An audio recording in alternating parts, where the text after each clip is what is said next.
ہیں نگاہیں تیرے لیے، آجا ترس رہی ہیں نگاہیں تیرے لیے، اب زندگی خدا کی قسم مجھ پہ وار ہے۔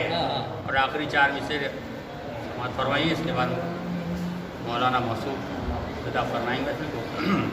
خط شوق میں ہیں بہت کچھ اشارے، خط شوق میں ہیں بہت کچھ اشارے، خط شوق میں ہیں بہت کچھ اشارے، کیا نظر دریا کسی کے سہارے، کیا نظر دریا کسی کے سہارے، اور عریضے کو لے کے میرے دل کی کشتی، عریضے کو لے کے میرے دل کی کشتی، چلی جا رہی ہے کنارے کنارے، چلی جا رہی ہے کنارے کنارے۔ بسم اللہ الرحمن الرحیم، الحمد للہ رب العالمین، والصلاة والسلام علی اشرف الانبیاء والمرسلین وخاتم النبیین بالقول اللہم صلی علی محمد وعلی اہل بیتہ طیبین الطاہرین المعصومین، ولعنۃ اللہ علی اعدائہم اجمعین، اما بعد، فقد قال سبحانہ تبارک تعالی فی القرآن المجید والفرقان الحمید، وهو اصدق الصادقین وقولہ الحق۔ بسم اللہ الرحمن الرحیم، بقیت اللہ خیر لکم ان کنتم مومنین۔ اللہم صلی علی محمد۔ قرآن مجید میں بہت سی ایک ایسی آیات ہے جو مشترک ائمہ معصومین علیہ السلام کی شان میں نازل ہوئی ہیں۔ کچھ آیات ایسی ہیں کہ جو پنجتن پاک کی شان میں جن کا نزول ہوا ہے، اور کچھ آیتیں ایسی ہیں کہ جو خالص امام زمانہ علیہ السلام کی شان میں۔ انہی آیات میں یہ آیت بھی جو میں نے آپ کے سامنے اس مختصر سے محفل کے لیے سرنامہ کلام قرار دیا، ارشاد ہو رہا ہے کہ بقیت اللہ خیر لکم، اللہ کا بقیہ تمہارے لیے خیر ہے، ان کنتم مومنین، اگر تم مومن۔ یہ بقیت اللہ کیا ہے، کون ہے؟ ظاہر ہے کہ یہ بقیت اللہ 12 اماموں میں آخری امام ہے۔ 11 امام آ چکے ہیں، 12واں امام پیدا ہو چکا ہے لیکن پردہ غیب میں ہے، لہذا اس کو قرآن میں اللہ نے بقیت اللہ کہا ہے۔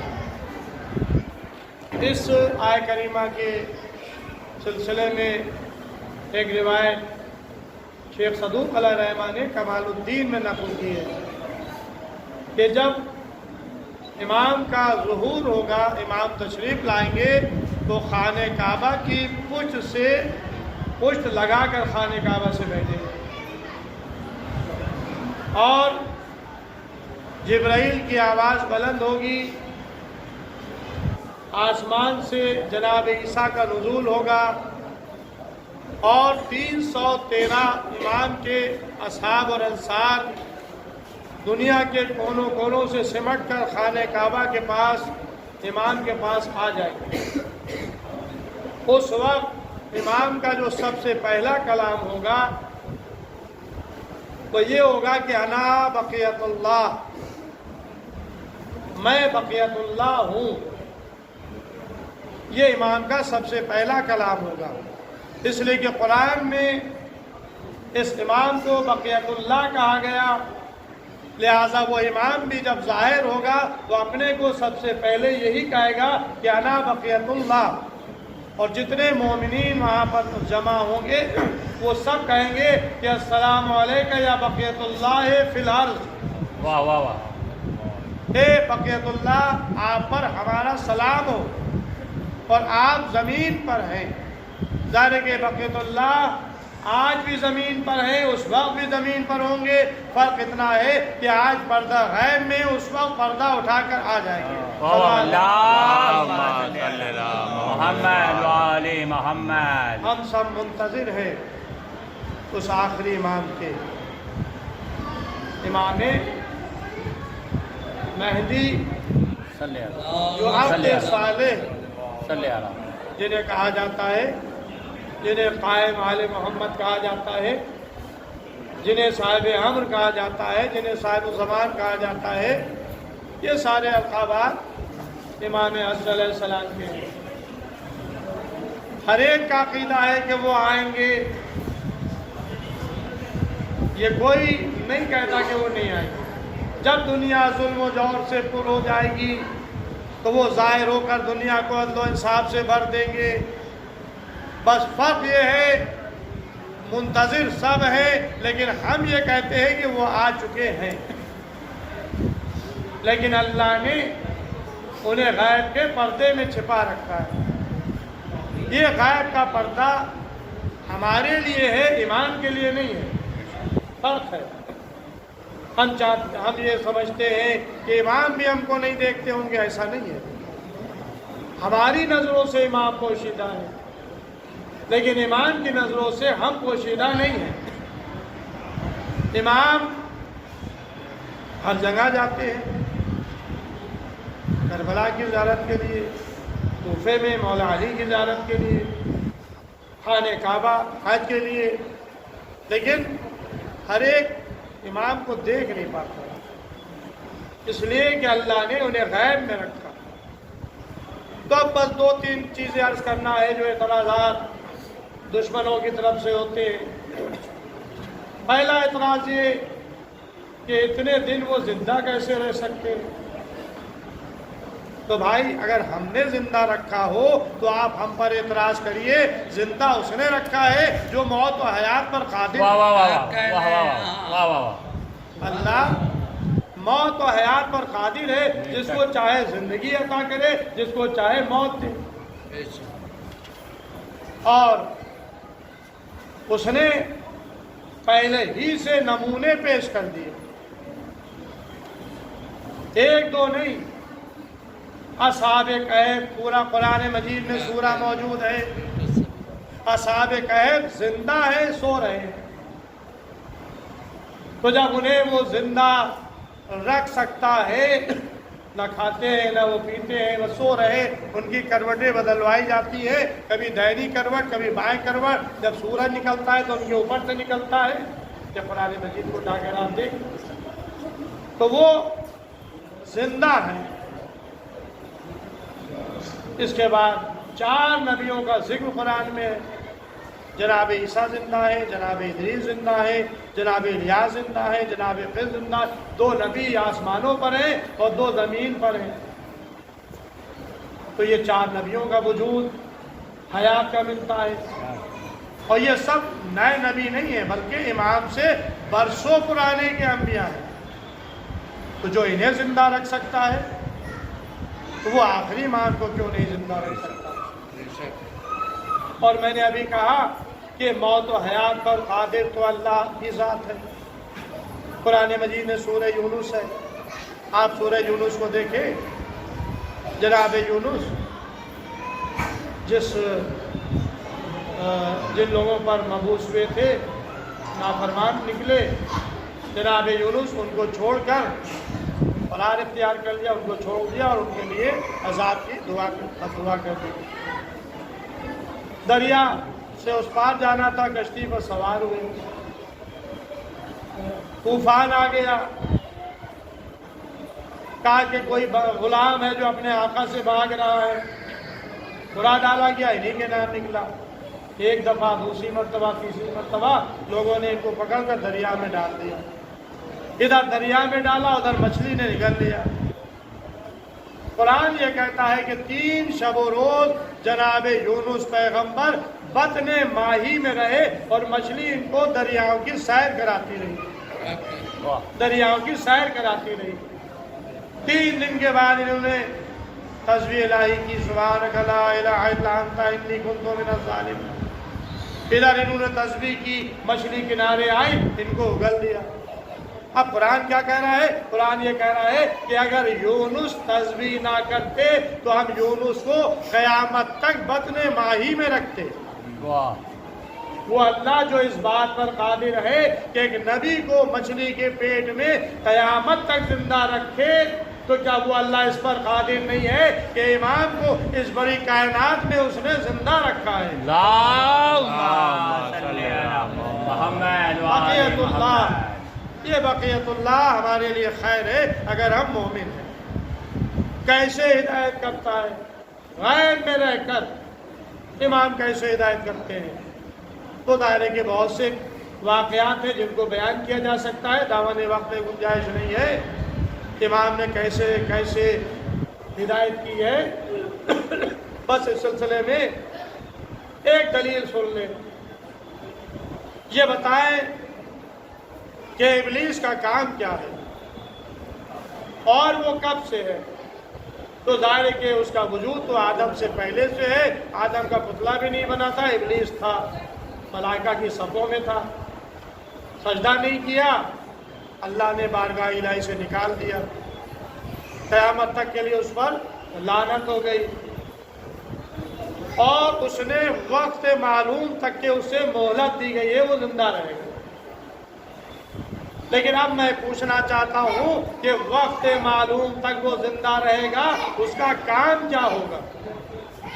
تو اس نے اللہ سے وعدہ کیا ہے، قرآن میں باقاعدہ ایگریمنٹ ہے کہ ہم تیرے بندوں کو بہکائیں گے، گمراہ کریں گے۔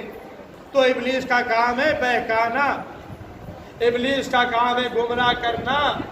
ہر مسلمان اس بات پر عقیدہ رکھتا ہے کہ ابلیس ہے، زندہ ہے، اور اس کا کام ہے گمراہ کرنا۔ تو اب میں پوچھنا چاہتا ہوں کہ مسلمانوں، کیا تم نے ابلیس کو دیکھا بھی ہے؟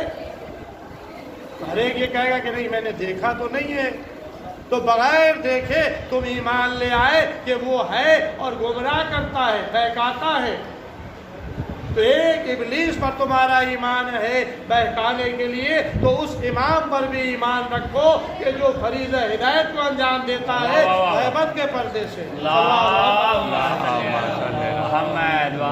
وہ غیبت کے پردے سے فریضہ ہدایت کو انجام دے رہا ہے اور دیتا رہے گا، کیونکہ اللہ نے قرآن میں امام کا یہی شیوا بتایا ہے کہ یہدونا بامرنا، وہ ہمارے حکم سے فریضہ ہدایت کو انجام دے رہے ہیں اور انجام دیتے رہیں گے۔ کب تک دیتے رہیں گے؟ جب تک کہ دنیا میں انسان ہدایت پانے والے موجود ہیں۔ بس عزیز، اس سے زیادہ مجھے عرض نہیں کرنا ہے۔ امام کی آج روزے ولادت، شب ولادت ہے، شب نیم شعبان، بہت ہی مبارک بابرکت شب ہے۔ اس کے لیے بہت ہی فضیلتیں ہیں اور بہت سے اعمال و دعائیں ہیں، خصوصاً دعائے کمیل، 4 رکعت نماز، کچھ ذکر الہی، اور اس کے ساتھ ساتھ زیارت امام حسین علیہ السلام۔ حدیث میں آیا ہے کہ جو شب نیم شعبان زیارت امام حسین علیہ السلام کرے گا، ایسا ہی ہے جیسے اس نے 1,24,000 انبیاء سے مصافحہ کیا۔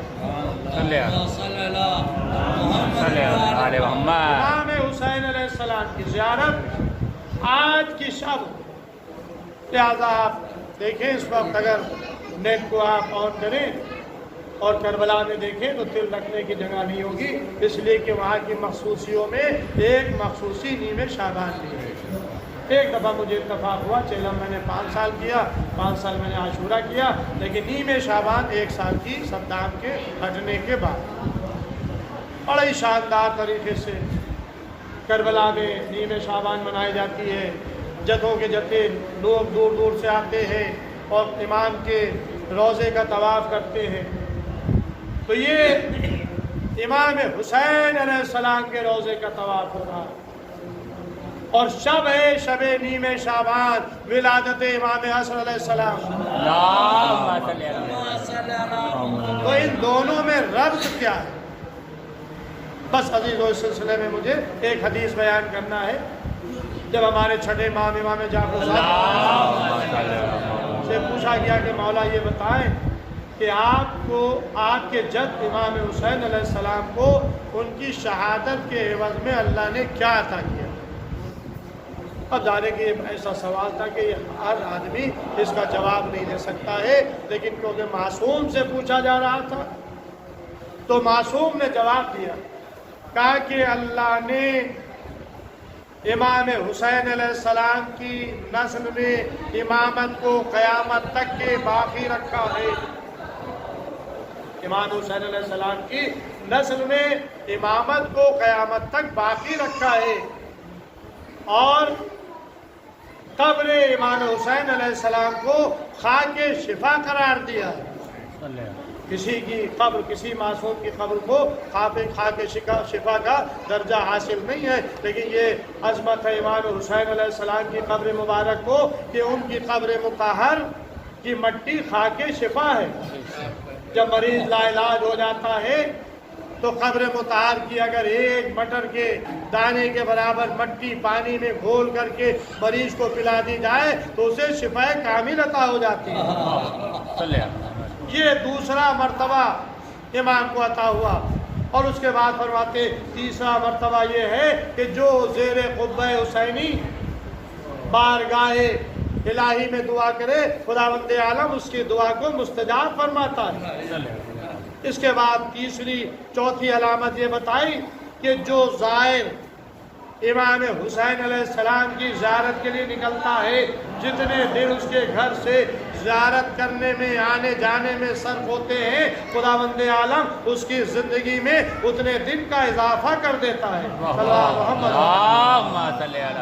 محمد والے محمد۔ بس عزیزوں، آج کی شب امام حسین علیہ السلام کی زیارت کرنا ایسا ہی ہے جیسے 1,24,000 انبیاء سے مصافحہ کیا۔ کیوں؟ آج کی شب میں حسین علیہ السلام کی نسل سے نواں امام اور آخری امام پیدا ہونے والا تھا۔ یہ شب نیم شعبان شب ولادت امام زمان علیہ السلام ہے، امام حسن علیہ السلام ہے۔ جب 14 شعبان کو جناب حکیمہ خاتون اپنے بھتیجے امام حسن عسکری علیہ السلام کے گھر سے اپنے گھر واپس جانے لگی تو امام نے کہا پھوپھی جان آج کے شب میرے کیا قیام کریں؟ کہا کہ بیٹا کیوں؟ کہا کہ آج اللہ اپنی آخری حجت کو ظاہر کرنے والا ہے۔ کہا کہ کس کے بطن سے؟ میں تو کسی کے یہاں آثار حمل نہیں پا رہی ہوں۔ کہا کہ اس کی مثال مادر موسیٰ جیسی ہے۔ خداوند عالم جناب نرجس خاتون کے بطن سے اپنی آخری حجت کو ظاہر کرے گا۔ حکم امام تھا، جناب حکیمہ ٹھہر گئی، قیام کیا، مغرب کا وقت آیا، نماز مغربین پڑھی، افطار کیا، رات عبادت الہی میں بسر کی، تلاوت قرآن، نماز شب، جناب حکیمہ خاتون بھی جناب نرجس خاتون بھی عبادت کر رہی ہیں، یہاں تک کہ رات تمام ہونے لگی۔ جناب حکیمہ کے دل میں یہ خیال پیدا ہوا کہ ابھی تک کہ وہ وقت نہیں آیا کہ جب حجت خدا کا ظہور ہو۔ خیال پیدا ہوا، ایک مرتبہ حجرے سے آواز آئی، اے پھوپھی اماں شک نہ کیے گا، وہ وقت آ گیا ہے کہ جب حجت خدا ظاہر ہونے والا ہے۔ جناب حکیمہ کہتی ہے کہ میں نے دیکھا کہ نرجس خاتون کے آثار حمل نمودار ہوا، میں نے سورہ قدر کی تلاوت شروع کی، وہ بچہ جو ابھی ماں کے بطن میں آیا تھا میرے ساتھ سورہ قدر کی تلاوت کر رہا تھا۔ پہلے امام میں اور آخری امام کا فرق میں ملاحظہ فرمائیے۔ پہلا امام وہ تھا کہ جو نزول قرآن سے پہلے آغوش رسالت میں قرآن پڑھ رہا تھا، اور آخری امام وہ ہے کہ جو پیدا ہونے سے پہلے قرآن پڑھ کر بتا رہا تھا کہ دیکھو جس طرح سے میرا جد علم قرآن لے کر آیا تھا اسی طرح سے ہم بھی علم قرآن لے کر آ رہے ہیں۔ جس طرح سے وہ رسالت کا گواہ تھے اسی طرح سے میں بھی رسالت کا گواہ بن کر آ رہا ہوں۔ بس عزیز و تاریخ بتاتی ہے کہ جناب نرجس خاتون اور حکیمہ خاتون کے درمیان ایک نور کا پردہ حائل ہو گیا چند لمحوں کے لیے، اور جب وہ پردہ ہٹا تو کیا دیکھا کہ ایک نورانی بچہ زمین پر سجدہ ریز ہے۔ اپنے ہاتھوں کو بلند کر کے توحید کی گواہی دے رہا ہے، لا الہ الا اللہ محمد رسول اللہ۔ ہم گواہی دیتے ہیں نہیں ہے کوئی الہ سوائے وحدہ لا شریک کے، ہم گواہی دیتے ہیں کہ محمد اللہ کے رسول ہے، اور اس کے بعد پھر ولایت کی گواہی دی کہ میرے جد امیر المومنین علی ولی اللہ ہیں۔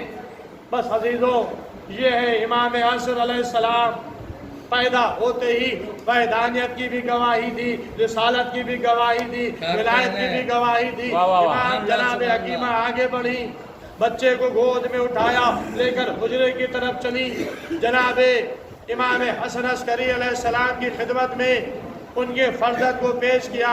امام نے بچے کو لیا، دائنے کان میں اذان، بائیں کان میں اقامت، اور اس کے بعد جناب نرجس سے کہتے ہیں لو تمہیں تمہارا بیٹا مبارک ہو۔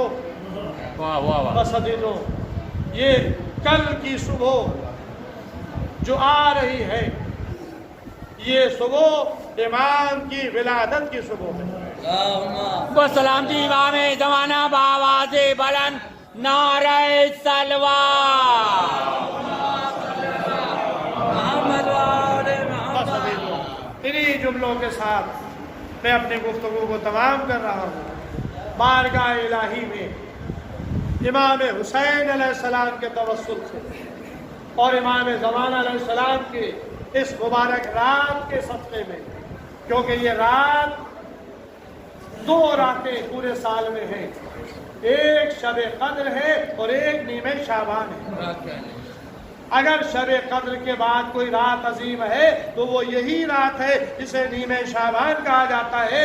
اس میں قرآن صامت کا نزول ہوا ہے اور اس رات میں قرآن ناطق کا نزول ہوا ہے۔ لہذا اگر وہ شب قدر ہے تو یہ بھی شب قدر سے کم نہیں ہے۔ لہذا اس شب کی برکت سے ہم بارگاہ الہی میں دعا کر رہے ہیں، پروردگار عالم تجھے واسطہ محمد والے محمد علیہ السلام کا، حاضرین محفل، باجان محفل کی دلی مقاصد کو پورا فرما۔